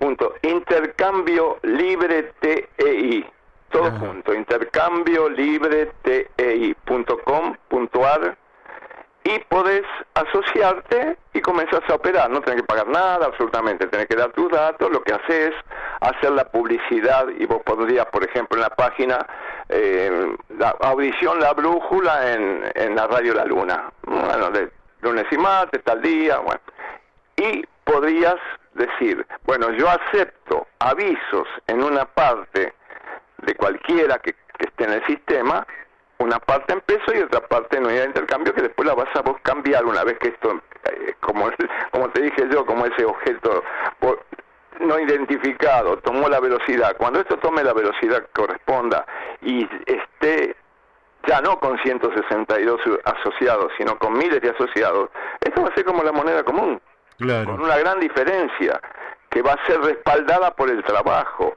no por la impresión, como dijo el barón Rothschild. Walter, una pregunta técnica. ¿Cómo está diseñado el tema de los créditos? ¿Es arquitectura blockchain? ¿Está basado no es blockchain. Lamentablemente no quisimos hacer la blockchain porque es un poco dificultosa para la gente. Entonces la hicimos a través de Java, que es mucho más sencilla, no tiene ninguna complicación. Y también está en la aplicación. Vos en lugar de ir a la página web, si querés con tu teléfono o cualquier unidad móvil, vas a Google Play, pones TI, App, TI, y ahí te aparece, haces clic y te instalas directamente y lo puedes usar desde tu teléfono. Puedes usarlo desde el teléfono o desde la web. Bueno, Walter, por hoy ya hemos dado mucho. Lo único que te voy a pedir es que repitas las 3 frases con las que comenzaste y nos vamos a ir despidiendo. ¿Las tenés ahí a mano? Las tengo a mano y las recuerdo permanentemente. Groucho Marx. Estos son mis principios. Si no le gustan, tengo otros. Mark Twain. Es más fácil engañar a la gente que convencerla de que han sido engañados. Y Barón Rothschild, el dueño del dinero, ¿no? Dadme el control del dinero de un país y no me importa quién hace las leyes. Excelente. Bueno, vamos a volver a contactarnos, Walter. ¿Cómo no? Y bueno, te espero en la página web ofreciendo tu audición, que te puedo asegurar es una de las pocas audiciones de radio que seguiré escuchando. Muy bien, muy bien. Bueno, por ahora te mandamos un abrazo y te deseamos lo mejor, y desde ya que vamos a respaldar esta iniciativa porque nos parece que hacen a las posibilidades del desarrollo no solamente económico, sino la libertad de las personas, que es más importante todavía que el desarrollo económico. La única libertad es cuando no sos dependiente, y cuando vos debes plata no tenés libertad. Así es. Eso es lo que nos pasa con la deuda externa. Así es. Bueno, vamos a hablar en otro momento también de la deuda externa contigo. Te mandamos un abrazo por ahora, porque ahora sigue el próximo invitado y vamos a tener que hablar un poquito de las jubilaciones, a ver qué es lo que está pasando. A ver qué pasa. Bueno, a ver si se achata la pirámide. Vamos a ver. Un abrazo muy grande y desde ya muchas gracias por por haberme escuchado en este programa tan bueno. Fue un gustazo para nosotros. Un gustazo para nosotros, Walter. Gracias. Hasta siempre. Bueno, hemos hablado con Walter Gaza. Bueno, seguimos aquí en La Brújula y ahora otro tema sumamente importante que tiene que ver nada menos que con los jubilados. Doctor Guido Galmarini, ¿estás allí? Hola, ¿cómo estás, Mario? ¿Todo bien? Bien. Bueno, te voy a tutear porque lógicamente te tengo que presentar como lo que sos, un abogado, pero acá vamos a hablar en términos coloquiales. ¿Qué novedades tenés respecto de qué es lo que va a pasar con nuestros jubilados? Bueno, como ayer, el lunes pasado, hablamos un poquito de esto. Hubo un par de novedades que bueno, están en vista de todos, que es que por ahora el gobierno puede cambiar, como todos sabemos, ¿no? Pero en principio lo que estaría pagando sería un monto fijo a las jubilaciones mínimas de 1.250 pesos, más una suma del 9%. Lo que pasaría es que de esta forma los jubilados mínimos pasarían a cobrar un poco más de lo que cobrarían con el gobierno anterior, porque superarían un poquito más del 12% con estas cuentas, ¿no? Los jubilados mínimos se irían de un 14.000 a un 15.740 más o menos. Ahora, el problema que tenemos es que con la suspensión de estos 180 días que se hizo a final del año pasado, lo que pasa es que las jubilaciones superiores ya empieza a bajar el porcentaje, ya no hay un monto mínimo de 1.250 pesos, y por ejemplo las jubilaciones de 20.000 quedarían en 21.500 más o menos, que es el 9%. Ya las de 40.000 subirían el 6%, y las mayores, que son las de 103.000, subirían muy poco, subirían 2.000 pesos, ¿no? Guido. Entonces lo que pasa es, no va a ser, en principio lo que se está hablando es para un ahorro, como todos sabemos que quiere hacer este gobierno, sería cumplir, digamos, con las jubilaciones mínimas y después ya ir en un escalafón, pero eso ya no respetaría, digamos, la fórmula que veníamos manejando el año pasado, ¿no? Claro. Guido, una pregunta para que quede. Daniel te habla. ¿Cómo anda, Daniel? Para que quede claro, este monto fijo de 1.000, ¿cuánto dijiste? 1.250 pesos. 1.250, ¿es para el mes de febrero? Para el mes de marzo. Mes de febrero ya, estos aumentos son todos en marzo. Se mantiene, como se viene manteniendo, los aumentos son en marzo y en diciembre, y en marzo se agregaría estos 1.250 pesos para superar el monto que venían cobrando, que era del 12%, superar eso, pero nada más por marzo. O sea, Nada más por marzo, ya, por eso. ya en diciembre, que sería el otro aumento, y en septiembre, que a veces también hay un aumento, Sí. perderían en la fórmula que venían manejando los jubilados un porcentaje bastante amplio a la espera de que a ver, capaz el gobierno cambie o modifique la fórmula, ¿no? Claro. Escúchame, Guido, y acá me pregunta un oyente, los Sí. que tienen dos beneficios, por ejemplo, una jubilación y una pensión, Sí. con Los la que cual... tienen dos beneficios, o sea, una jubilación y una pensión contributiva o no contributiva, lo que se está hablando es que lo van a cobrar igual. ¿Por qué? Porque las jubilaciones, sí, lo que pasa es que básicamente el gobierno actual no quiere superar o no quiere bajar de la fórmula anterior porque se va a llenar de juicios, sino como veníamos hablando el lunes pasado, es un derecho adquirido, ¿no? Claro, Y la fórmula anterior que todos los jubilados habían adquirido. Entonces, al superar esto, el 70% de los jubilados, al superar el 12% de la mínima, el 70% de los jubilados o un 60% ya superaría y ya no tendrían toda esa cantidad de juicios el día de mañana, ¿no? Pero bueno, hay determinadas jubilaciones que lo pueden llegar a hacer. O sea, los que tienen dos, en este caso no pasaría nada. Que van a cobrar ese monto fijo y ese porcentaje del 9%, ¿no? pero querría decir que, por ejemplo, alguien Sí. que gana, no sé, 14.000 pesos de jubilación más una Sí, pensión, que es la mínima. la pensión, no sé, de 8.000 pesos, pongamos. Sí. Eh, La- sobre la mínima las pensiones también se modifican con los aumentos, porque como todos sabemos, las pensiones son el 70% de la jubilación que cobraba o el pensionado en su momento, ¿no? Ujú. Entonces, las pensiones también se van a modificar dependiendo de los montos. La mayoría de las pensiones que nosotros manejamos son todas de jubilaciones mínimas, por lo tanto también va a haber un pequeño aumento en las pensiones. Lo que no se sabe es si a la pensión se le va a agregar este monto fijo de 1.250 pesos. Yo no lo creo porque en ese caso habría dos beneficios de 1.250 pesos para una persona que cobra dos beneficios. Pero para las jubilaciones se va a dar igual, aunque cobren pensión y jubilación. Claro, quiere decir que el que cobra 14.000 más, digamos, 8.000, Una 22, pensión, va a tener 1.250 como sí, único ingreso, más un 9% 9%, tanto sobre la jubilación como sobre la pensión. exactamente el 9% sobre las dos cosas. Lo que no va a tener, creo yo, todavía igual está ahí, estamos esperando todos que salga del ANSES, ¿no? Que salga la comunicación, pero es así. Lo que no va a haber en los dos, no va a haber el reflejo de los 2.200 pesos en la pensión y en la jubilación. Con Lo lo que lo va a haber cual, en la jubilación, el aumento sería de 1.700 pesos en la jubilación, más los 500 pesos del 9%, un poquito menos, porque es el 70% de la jubilación mínima, en la pensión. O sea, podría estar en un aumento de 2.000, 2.300 pesos más o menos, el que cobra una pensión y una jubilación mínima, ¿no? y eso, Lo que nos va a pasar, como propiamente hablamos en algún momento, fue que las jubilaciones mínimas van a empezar a superar el escalafón, ¿no? Lo que nos preocupa a nosotros es a dónde para el escalafón de porcentaje porcentual, ¿no? Porque si el que cobra 14 empieza a cobrar 15 y algo, y el otro, el que le sigue, empieza a cobrar menos, ahí se va a achicar la diferencia entre las jubilaciones mínimas y los aumentos que le siguen, ¿no?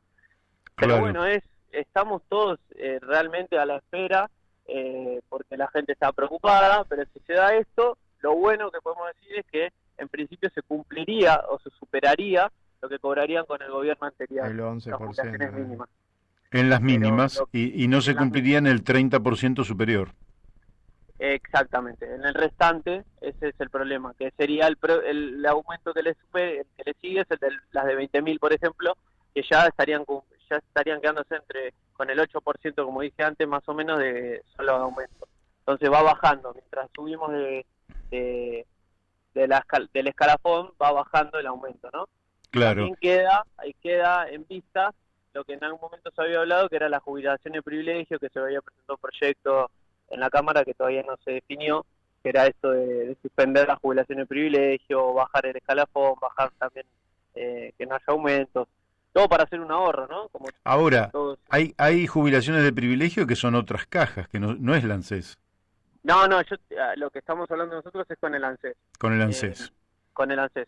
las jubilaciones que quedan afuera de estos aumentos son propiamente las cajas de profesionales, las cajas, por ejemplo, de los docentes, viste, tienen el IPS, quedan afuera de ese aumento porque tienen su propio, no dependen, digamos, de esto, tienen una caja subsidiaria.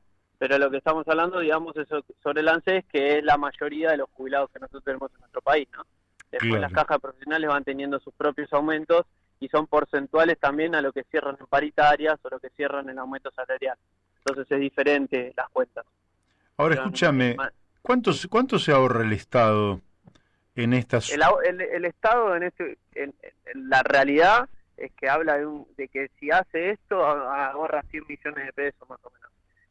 La realidad es que la cuenta es estimativa porque uno nunca sabe cuántos jubilados hay realmente, cuántos no, pero dice que eso le va a ahorrar y además, como hablamos en algún momento, Mario, muchas veces las decisiones que se toman son para el afuera, ¿no? Y no son para acá adentro. Esto es más que nada para demostrar al afuera que están haciendo una chique, que como todos sabemos están cerrando el acuerdo con el FMI, ¿no? Entonces ahí está el problema mayor. Cuando hablas de un ahorro de 100 millones de pesos, estamos hablando mensual. No, está... Sí, mensual, estoy hablando solo con con marzo estamos hablando. Solo de esta forma. ¿Por qué? Porque no sabemos qué jubilación o qué planteo van a hacer para los aumentos posteriores, ¿no? Estoy hablando de esto de marzo, que es la información que tenemos. Ya no sabemos si van a cambiar la fórmula, si no sabemos qué van a hacer. Pero en principio es eso. Todos sabemos que Alberto viene de la gira de Europa y todos sabemos que están cerrando los acuerdos con el FMI y todo esto va en vista a eso, a hacer una chique para mostrar a la afuera, ¿no? Como todos sabemos, y hablamos en algún momento de la reforma de Brasil también, siempre es para hacer ahorro, ¿no? Sí, claramente. Es una lástima porque es un derecho que todos los jubilados lo tienen y yo no creo que en algún momento también lo hablamos en otras ocasiones, que hay que sacar de ahí la forma de que tiene para el ahorro del Estado, ¿no? Pero bueno, ya es una cuestión diferente, de administración pública lo que estamos hablando, pero lo que yo digo es que en principio por lo menos podríamos decir que los jubilados que cobran la mínima estarían superando o estarían igualando un poquito lo que les sucedió el año pasado. Claro, está bien. Bueno, en ese caso los que cobran la mínima se podrían quedar tranquilos porque del 11,56% que sería el aumento va a ser arriba del 12%. Y eso entonces es un pequeño beneficio y en cambio se pueden preocupar los que ganan un poco más. Exacto, y después lo que nos tenemos que preocupar todos es lo que va a pasar con la reforma jubilatoria o la fórmula jubilatoria que van a tener en cuenta para los próximos aumentos. Que yo ahí creo que van a tener que estar en miras todos porque no va a haber otro bonus así de 1.250 pesos como se está dando ahora, ¿no? Claro. Y vos pensás, la última que te hago, Guido, ¿vos pensás que en la cabeza de alguien está prorrogar la edad jubilatoria, por ejemplo, de 65 a 67 años para los hombres y de 60 a 62 para las mujeres? En la cabeza está, yo creo que sí, que mucha gente, lamentablemente sí. Como la edad de porcentaje de vida que se maneja va cada vez aumentando, cada vez se habla del tema de estirar un poco más las jubilaciones. Lo que en algún momento se había hablado era esto de los jubilados que pueden optar por seguir trabajando y después jubilarse, entonces darle un par de márgenes a esto, porque bueno, se está haciendo, igual es mundial esto de que cada vez se da más edad para las jubilaciones, ¿no? Sí, pues también cambió la expectativa de vida. Claro, la expectativa de vida es lo que varía, entonces varía también este sentido. El problema es que uno lo van a tener los que estén llegando a esa edad, ¿no? Los que ya tienen el pensamiento de que se van a jubilar dentro de un año y si el día de mañana les cambian y va a ser complicado, ¿no? Más que nada mentalmente, hay muchos que ya dejaron de trabajar capaz, ya tienen los aportes cumplidos y demás. Es complicado también, ahí lo va a sufrir bastante gente, yo creo, pero bueno, por ahora no va a ser. Va a ser una discusión amplia, no tenemos nada, pero yo creo que sí, que hay un cierto porcentaje, como lo hubo con el gobierno anterior también, que piensa que esto, ¿por qué? Porque piensa en la jubilación como un modo como un gasto del Estado, y yo no lo veo de esa forma, pero bueno, los que lo piensan así van a tratar todo el tiempo de poder ahorrar, ¿no? Guido, una última pregunta por mi parte. Sí. ¿Averiguaste algo del tema de las farmacias? Te había comentado que que estaban Sí, lo de las retirando farmacias, lo que yo estuve averiguando, que consulté, como yo te dije por los clientes, Sí, sí. es que fue una cuestión administrativa y ya se solucionó, ya está todo tranquilo en ese sentido y todos tendrían que tener los medicamentos en las farmacias que les corresponden, ¿no? Bien. Con PAMI. Lo que pasa es que hubo cambio, viste, de Sí, administrativo, sí. PAMI, hubo un par de cuestiones administrativas que ahora se retomaron y supuestamente está todo tranquilo. Y lo que me dijeron, si no, también es, si hay algún problema en alguna farmacia, comunicarse directamente con PAMI de cada distrito. Bien. Lo que veo es muy difícil comunicarse con PAMI de cada distrito, Sí, ¿no? sí, Todos sí, sabemos. sí, sí. Pero bueno, aparte de eso, es la información que tengo, que por lo menos ya esto está solucionado.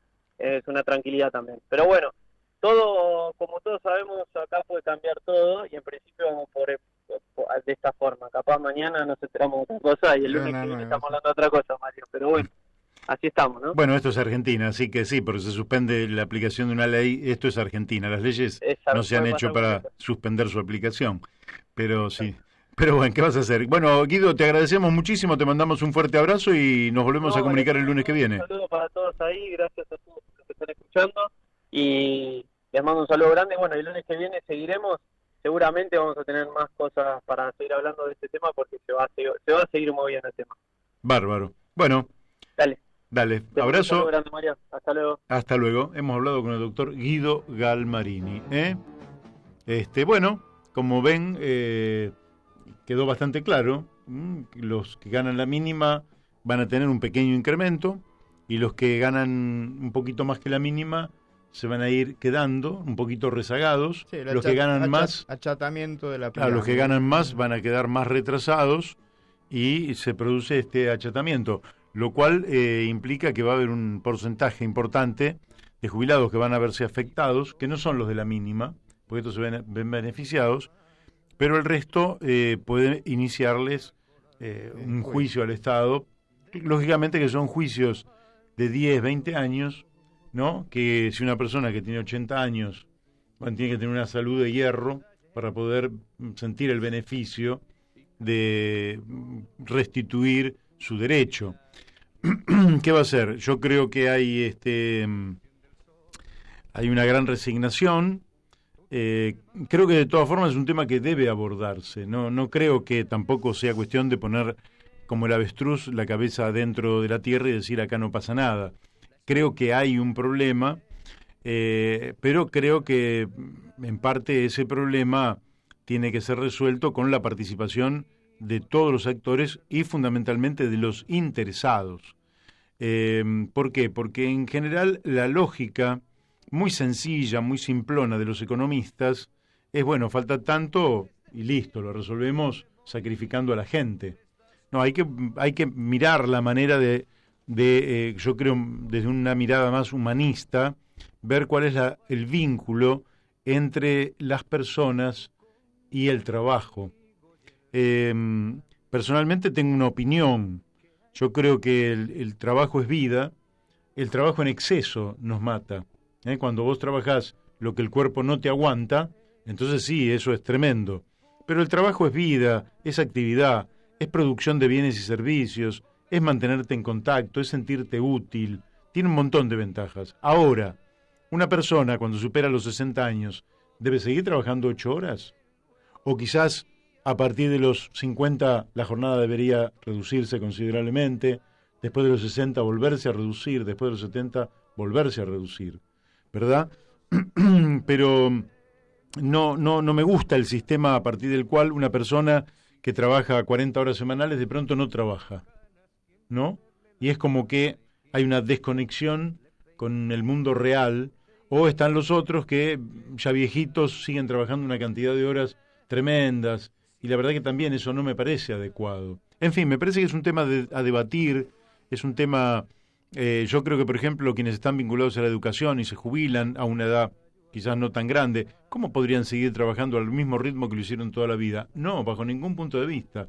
Al tiempo que han aquilatado conocimientos sobre pedagogía, sobre el trato con los niños, con los adolescentes, sobre métodos de educación, de instrucción, tan importantes que es una pena que se lo lleven a la casa y que no puedan transmitirlo. Pasa en otras áreas, por ejemplo en la medicina, donde un médico por ahí se jubila a los 65 años y está en la plenitud de sus conocimientos. Con una experiencia que no... Con una experiencia que no se de 30 en ninguna facultad. Efectivamente. Entonces, ¿por qué?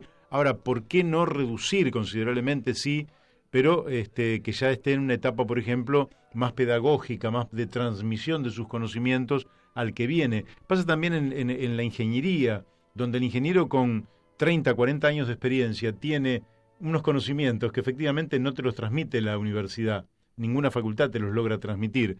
Y en cambio, y ese vínculo con gente más joven a la cual le transmiten sus conocimientos, a mí me parece que, y lo podemos trasladar a prácticamente todas las áreas, también en los oficios, en todos lados, me parece que habría que repensar el sistema para que sea económicamente sustentable, al tiempo que en beneficio de las personas y no en perjuicio de las personas.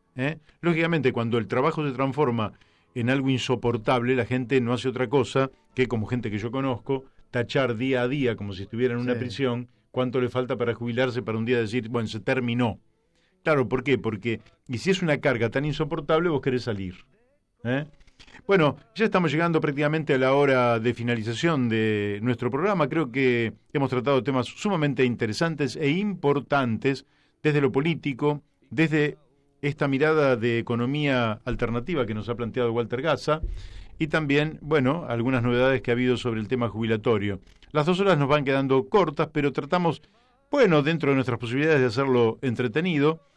Poca música hemos tenido, pocos comentarios sobre fútbol, ninguno. No se aceptan comentarios sobre fútbol. No, ni menos de la zona de Avellaneda. No se aceptan y bueno, y tampoco sobre otros temas triviales que no tienen la importancia de los temas que nosotros sí tratamos aquí en nuestro programa. Miren, si por ejemplo pudiéramos avanzar con poquita gente sobre el tema del intercambio virtual, del trueque virtual, yo te diría que eso puede ser extraordinario. ¿Por qué? Porque vos evitás... vos el dinero lo producís trabajando. Es decir, tu trabajo es dinero y no al revés.